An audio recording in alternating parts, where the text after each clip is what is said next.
गर्मी में तो नहीं, लेकिन शीतकाल में भी कोई व्यक्ति जूता पहन के नहीं सोता। पहन के कोई सोता है क्या?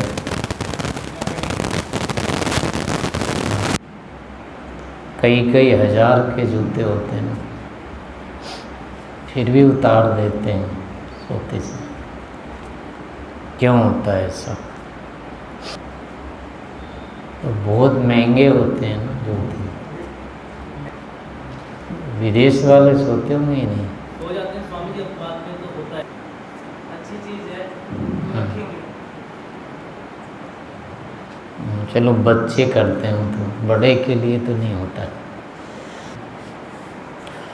तो इससे फिर क्या निकला? कहाँ लगाएं इसको?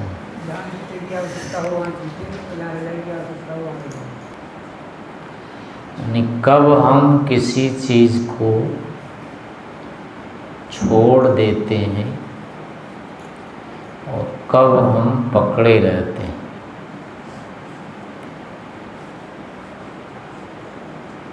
जिसको छोड़ना है उसमें क्या स्थिति बनानी होगी, और छोड़ने योग्य को यदि हम पकड़े हुए हैं, वहाँ ये कारण होना चाहिए।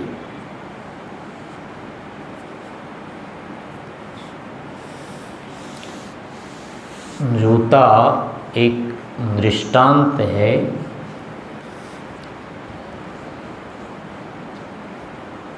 पूरी की पूरी जो प्रकृति है जीवात्मा के लिए, वो जूता ही है।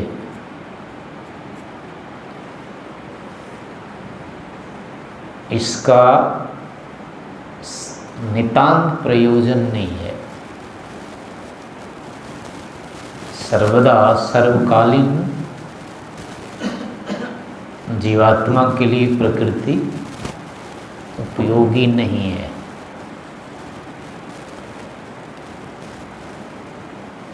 ईश्वर के साथ ऐसी स्थिति नहीं है। ईश्वर की अपेक्षा सार्वकालीन है। आरंभ से अंत तक है। प्रकृति में ऐसी स्थिति नहीं है।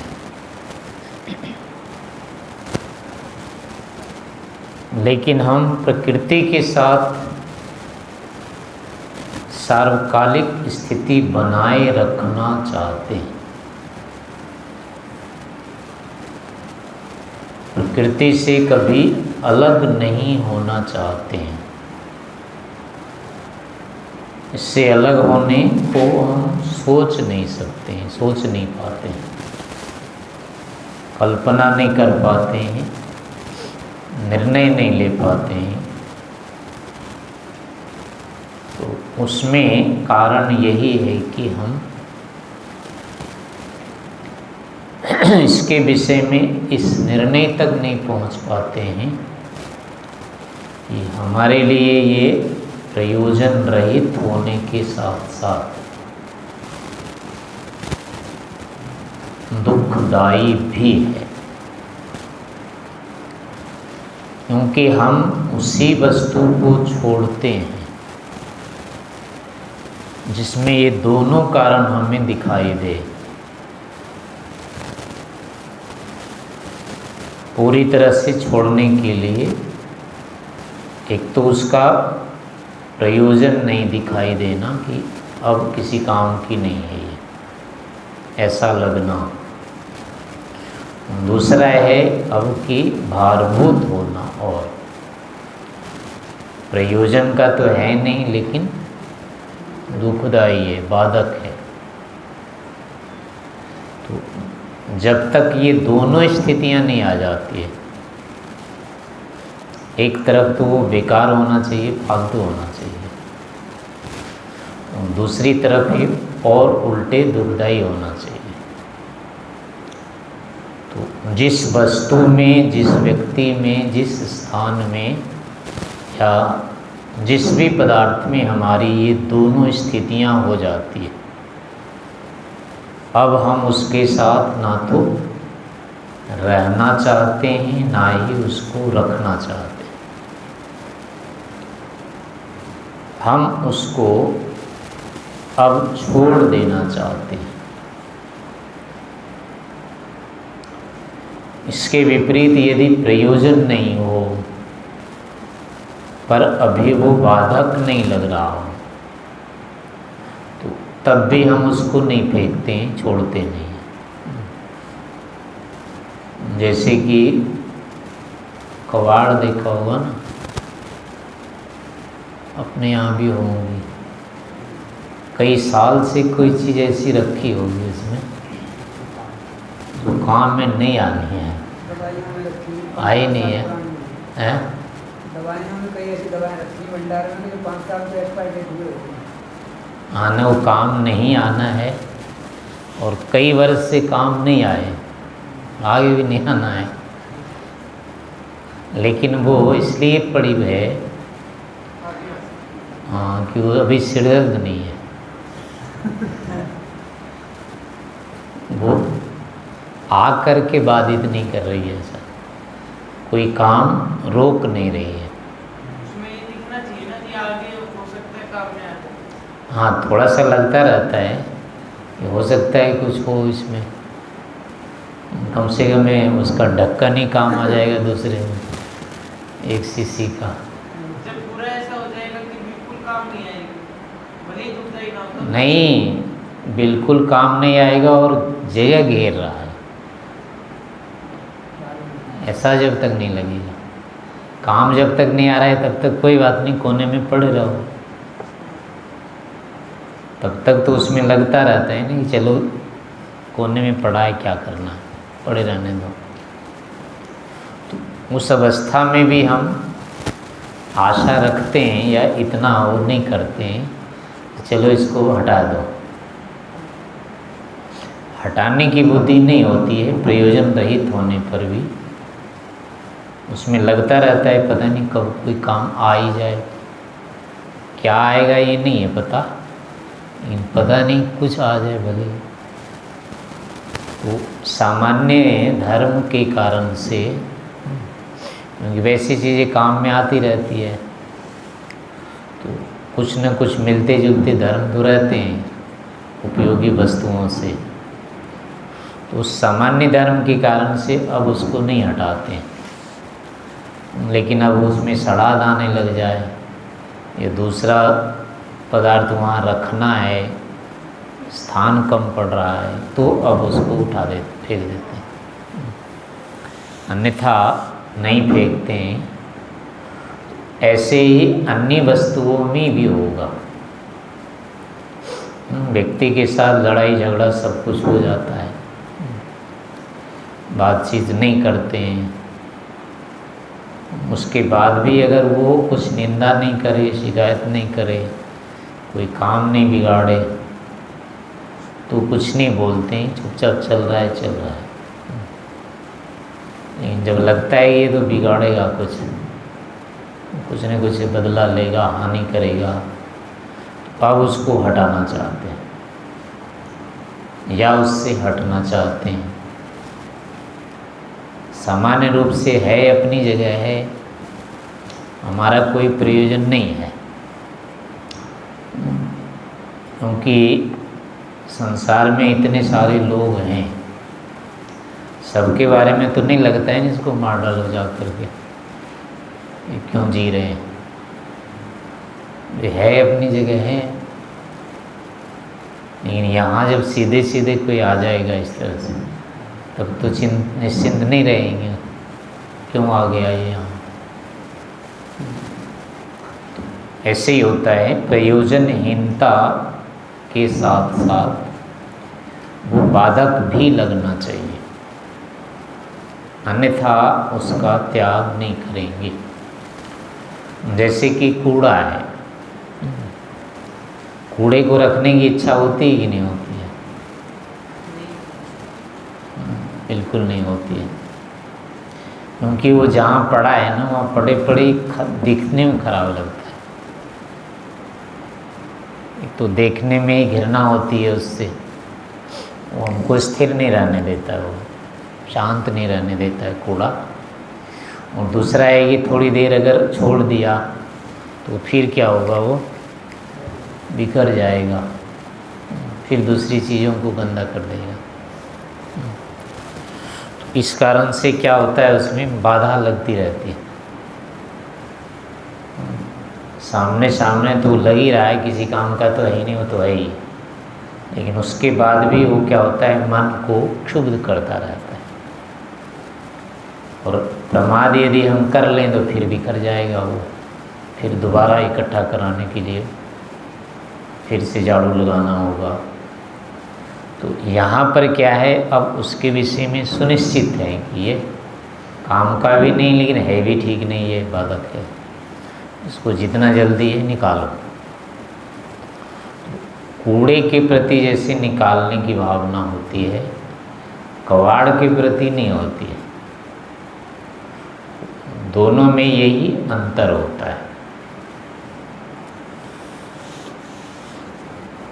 अब यही बात हम शरीर के विषय में, प्रकृति के विषय में देख सकते हैं कि यद्यपि स्वरूप से जितने भी लौकिक पदार्थ, प्राकृतिक पदार्थ होते हैं, शरीर आदि सभी सुख के साथ साथ ही दुखदायी भी होते ही होते हैं, किंतु इनमें क्या है, हर समय कोई न कोई प्रयोजन दिखता रहता है। नहीं, यहाँ ऐसी कोई चीज़ नहीं है जिसको कि एक बार प्रयोग कर लेने के बाद दोबारा फिर कभी नहीं प्रयोग हो, इसका काम आना है, ऐसी चीज़ नहीं होती है यहाँ। एक बार प्रयोग करने के बाद छोड़ देते हैं उसको, छोड़ने के बाद फिर दोबारा क्या होता है, उसको पकड़ना होता है। खाते खाते भोजन इतना खा लेते हैं कि अब बलात् करना पड़ता है, रोकना पड़ता है। कोई देने लग जाए तो उल्टा कष्ट होने लगता है, रहने दो रहने दो रहने दो। लेकिन फिर क्या होता है, अगले दिन जिसको मना कर देते हैं वही कहते हैं दे दो, मिल जाए तो अच्छा है। ऐसे घर आदि भी होता है, वस्त्र है, मकान है, अब इसमें दिन रात तो रह नहीं सकते। जिस कमरे में है दिन भर बैठे रहो, वैसा सुखद होगा क्या? फिर दुख होने लगता है। अब क्या होते हैं, छोड़ के निकल जाते हैं, घर भी छोड़ करके लोग चले जाते हैं, घूमने चले जाते हैं, परिवार संबंधी में चले जाते हैं, या काम धंधा करने के लिए घर छोड़ के कई साल के लिए चले जाते हैं। लेकिन उसके बाद फिर क्या होता है, फिर लगने लगता है कि एक बार चल के देखना चाहिए। 20 साल 50 साल के बाद भी व्यक्ति अगर घर होता है तो घूमते घामते वो क्या पहुँच ही जाता है, कैसा है, कहाँ है। ऐसे किसी व्यक्ति उस समय सबको छोड़ छाड़ के निकल गया, घर को, परिवार को, मित्र को। इन कालांतर में फिर लगता है मिल ले, कोई बात नहीं, मिल लेते हैं। तो यहाँ की जिन वस्तुओं को एक बार हम देख लेते हैं कि इसमें कोई प्रयोजन नहीं रहा, उसके बाद भी सब दिन के लिए उसको छोड़ देने का संकल्प नहीं कर पाते।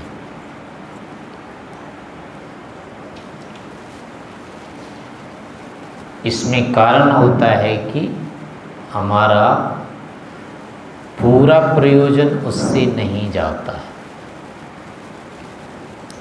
उसके विषय में प्रयोजन हमारे कुछ न कुछ बचे रहते हैं। एक बार खा लेते हैं हम, लेकिन दोबारा पुनः नहीं खाना है ये स्थिति नहीं होती अपनी। बिना खाए रह नहीं सकेंगे, बिना पहने रह नहीं सकेंगे, बिना घर के आश्रय के छत के रह नहीं सकेंगे। पूर्णतः ये हमारे लिए निष्प्रयोजन नहीं हो पाते, ऐसी स्थिति बना ही नहीं पाते हैं कि इसका हमें प्रयोजन नहीं है। अब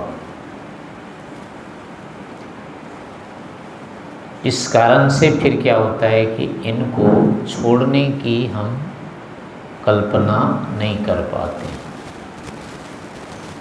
ऐसे शरीर के विषय में भी है। जब तक ये नहीं लग जाता है कि शरीर अब उठा नहीं जाता, बैठा नहीं जाता, उसके बाद भी जब पीड़ा नहीं होने लग जाती है, उल्टे ये भारी भूत दर्द नहीं करने लग जाता है, तब तक कोई व्यक्ति नहीं मनाता है भगवान बदल दो। बदलने की नहीं इच्छा करते हैं, तब तक तो कहते हैं चल जाए तो ठीक है, जितना चल जाता है उतना चलने दो, टूटा है फूटा है जैसा भी है। लेकिन फिर भी जब तक ये उल्टा नहीं होता है, दर्द करता है, परेशान नहीं करता है, तब तक इसको चलाते रहते हैं। जबकि अब इससे नए प्रयोजन नहीं होंगे सिद्ध। युवा काल बीत जाने के बाद अब दिख तो जाते हैं कि इससे कोई अब विशेष काम तो होना नहीं है, होना था जो हो गया जितना, और आगे कोई विशेष नहीं होगा। लेकिन इतना होने के बाद भी उसको जितना चल सकता है अभी, रोज दोहराते हैं जीवेम सरदा सतम भूयश्च, उसका पाठ और तेज कर देते हैं, जितना काल और थोड़ा बढ़ा दो, और बढ़ा दे इसको, और बढ़ा दे। दिख रहा है कि काम का नहीं है, लेकिन फिर भी अच्छा हो जाता, बढ़ जाता तो ठीक था। तो कारण यहाँ पर यही है कि शरीर से जो प्रयोजन सिद्ध हो रहा है उसका अवसान हम नहीं देख पाते। प्रयोजन हमारा यथावत बना रहता है। लौकिक किसी भी रूप में छोटा सा भी प्रयोजन अगर है तो शरीर की अपेक्षा बनी रहेगी। शरीर की अपेक्षा केवल उस अवस्था में जाएगी जब थोड़ा भी कोई लौकिक प्रयोजन अब नहीं दिखाई देगा, और ये भारभूत लगेगा इसकी रक्षा पालन करना। उल्टा अब और लगेगा कि क्या करें, कितना करें। ये स्थिति जब तक नहीं आती है तब तक शरीर छोड़ने की स्थिति नहीं आएगी। तो इन्हीं सब कारणों से हम लौकिक पदार्थों के साथ संबंध बनाए रखते हैं, इससे अलग नहीं करना चाहते हैं, इससे अलग नहीं होना चाहते। तो अब है कि यदि हम अलग होना चाहते हैं तो हमें यह अवस्था उत्पन्न करनी होगी, इस निष्कर्ष पर, निर्णय पर पहुंचना ही होगा कि शरीर से हमारे सारे प्रयोजन पूरे नहीं होंगे। एक तो प्रयोजन सारे पूरे नहीं होंगे, और दूसरा है कि इसमें लगे भी रहना पड़ेगा, भूखे भी नहीं रह सकते। भोजन के लिए हाथ पैर मारने ही पड़ेंगे, खाट पर भी पड़े नहीं रह पाएंगे, छटपटाना पड़ेगा, कम से कम करवट तो बदलने ही होंगे। तो इस प्रकार की स्थिति आने के बाद फिर लगता है, यानी कि जैसे बहुत वृद्ध हो जाने के बाद व्यक्ति प्राय बोलने भी लग जाता है, भगवान अब बदल दो, ले चलो, हम जाने को तैयार हैं। वो स्थिति होती है, लेकिन वहाँ केवल ये भारभूत दिखता है,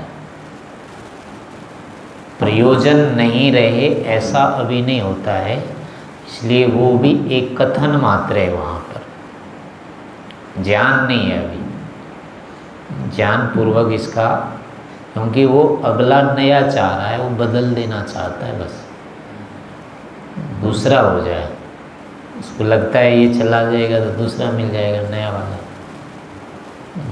तो वो बदलना चाह रहा है, छोड़ना नहीं चाहता है वस्तुतः। तो वहाँ निश्चय से प्रयोजन अभी और कुछ नहीं है, लौकिक प्रयोजन है बस, क्योंकि शरीर लौकिक प्रयोजन के लिए ही होता है।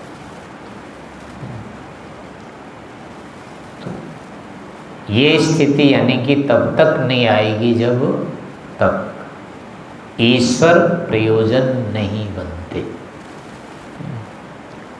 ईश्वर का आनंद, ईश्वर का ज्ञान, ईश्वर का बल जब तक हमारा प्रयोजन नहीं बनता है, तब तक लोक प्रयोजन बना ही रहेगा। प्रकृति निरर्थक नहीं लगेगी, क्योंकि इनमें क्या होते है, फिर हमारी विवशता हो जाती है, इसके बिना भी हम नहीं रह सकते, कोई न कोई हमें आलम्बन तो चाहिए ही चाहिए, निरालंबन हम रह ही नहीं सकते हैं। तो अगर हम प्रकृति से पृथक ईश्वर को नहीं लेते हैं, तो अब क्या होगा, इसका कोई विकल्प तो बनेगा नहीं, तो विकल्प नहीं बनेगा तो जैसे तैसे यही की यही रहे, वही स्थिति बनी रहेगी। तो इस कारण से इसको इस रूप में लाना होगा, यानी कि यह दिखने लगना चाहिए कि शरीर हमें नहीं चाहिए। जब तक ऐसा लग नहीं जाता है तब तक ये नहीं छूटेगा। इसका अर्थ ये नहीं होता है कि आत्महत्या करनी चाहिए, शरीर छोड़ देना चाहिए, या फिर ऐसा हम अगर सोचने लग जाएंगे कि शरीर ना रहे, चला जाए, तो इतने संकल्प मात्र से नहीं होगा कि ये चला जाएगा। ऐसा यदि होता तो रात को सो जाते मान लो, और सुबह शरीर नहीं मिलता तो क्या होता फिर? रात को ये सोच के सो जाते, कहीं ये शरीर ना वापस आए तो, या कोई चुरा के ले जाता, हम वहीं सोते रह जाते हैं। ऐसा कभी नहीं हो सकता है, कितना ही संकल्प करके सोए व्यक्ति, प्रातःकाल वो मिल ही जाएगा उसको वापस। तो ऐसे ही सोचने मात्र से क्या होगा, ये नहीं हो सकता है कि मृत्यु हो जाएगी, शरीर चला जाएगा। वस्तुतः ज्ञान में आना होता है, क्योंकि शरीर रहते हुए ही शरीर नहीं रहना चाहिए, ये करना होगा। शरीर को रखते हुए शरीर को नहीं रखना है, ये हमें नहीं चाहिए, हमारे लिए व्यर्थ है, ये सब रखते हुए ही करना होता है। जैसे कि शरीर की मल है, गंदगी है, इसको चाहते कभी नहीं है लेकिन छोड़ते भी नहीं है, छोड़ते भी नहीं है, इसको अच्छा भी नहीं लगता है कभी, यानी कि नहीं छोड़ते हैं लेकिन अच्छा है ये भी नहीं मानते। तो इसका अर्थ ये नहीं होता है कि केवल भावना यानी बना लेंगे किसी के बारे में तो वो भावना बनाने से चला जाएगा, ऐसा नहीं होगा। मृत्यु हो जाए, जीवित नहीं रहे, शरीर छूट जाए, तो ऐसी यदि हम भावना बनाते हैं तो इसका अर्थ ये नहीं है कि वो शरीर छूट ही जाएगा, मृत्यु हो जाएगी, सोचने मात्र से ऐसा नहीं है। तो क्योंकि ज्ञान एक अलग अवस्था होती है, द्रव्य की अलग अवस्था होती है। तो सारे का अभिप्राय होता है कि ज्ञान में ऐसा हो जाना चाहिए, शरीर के विषय में, इसके त्याग के विषय में। शरीर का वास्तविक त्याग नहीं होता है, लेकिन ज्ञान में हो जाना चाहिए कि ये नहीं चाहिए। तो जब ज्ञान में हो जाएगा उसके बाद अगला शरीर फिर नहीं मिलेगा। और जब तक ज्ञान में नहीं हुआ ऐसा, तब तक ये शरीर मिलता रहेगा और व्यर्थ में डरते रहेंगे कि कहीं नहीं मिले तो क्या होगा। यानी हम तो ये डरते रहते हैं ना कि फिर मरने के बाद क्या होगा, शरीर मिलेगा नहीं मिलेगा, नहीं मिलेगा, इसी का तो डर है ना। लेकिन शरीर तो ज़बरदस्ती मिलना है, इससे तो बच ही नहीं सकते। हम तो नहीं चाहेंगे तो ही मिलेगा। जैसे चोर को जेल मिलेगा ही मिलेगा, वो तो नहीं चाहता है, फिर भी मिलता है। तो ऐसे ही शरीर जो हमें है, जीवन है, ये तो हम यूँ ही डर रहे हैं कि पता नहीं क्या होगा, वैसे ही मिलेगा ही मिलेगा। इस कारण से हमें ज्ञान में लाना होगा इसको। और ज्ञान का अर्थ यही है कि ये हमारे लिए पूर्ण प्रयोजन सिद्ध करने वाला नहीं है, और इसके साथ साथ हमारे लिए बाधक भी है। यानी कि जो अनंत ज्ञान, अनंत बल, नित्य सुख हम इसके बिना प्राप्त कर सकते हैं, इसको रख करके वो नहीं प्राप्त कर पाएंगे।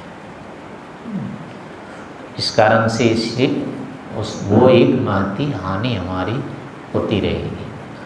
तो उसको प्राप्त करने के लिए हमें इसका परित्याग करना चाहिए। इस प्रकार इसके विषय में ज्ञान करते रहना चाहिए।